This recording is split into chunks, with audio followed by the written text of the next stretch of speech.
want to talk about a single loop. Let's say you have a single loop of wire with a current in it.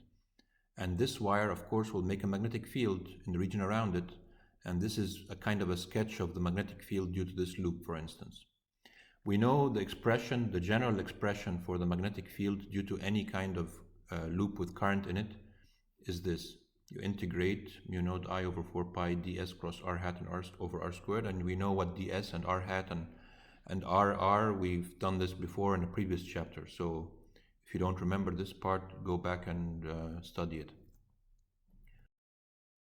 Now, if you get the magnetic flux through the loop, it's integration of b dot dA, but b is just this, so we can substitute what b is, this complicated integration. And now you notice here that the current is a constant, it has a certain value, so you can take it in principle outside of the integration. And basically what this says is that the magnetic flux is proportional to the current. So the magnetic flux is proportional to the current. No matter how complicated the loop, the shape of the loop is, there's always a proportionality between the magnetic flux and the current.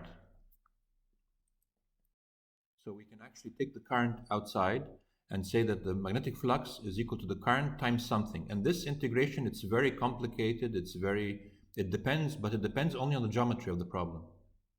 It depends on the shape of the wire, but it doesn't depend on the current in any way. So it's something that depends on the geometry only. This reminds us what we talked about in capacitance when we said that the charge was proportional to the potential difference, and the constant of proportionality was the capacitance. And this is basically the same thing. We're saying that the magnetic flux is proportional to the current. And we can say then that the constant of proportionality is what we can call the inductance. So we showed that magnetic flux is proportional to the current. That means magnetic flux, we can write it as equal to a constant times the current. And this constant, or this quantity, depends only on the geometry. So when you increase the current, the magnetic flux increases too. And the ratio always stays the same for a particular problem.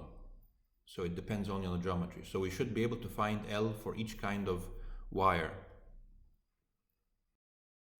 The units of inductance are Henry, and magnetic flux Webers, and amperes for current.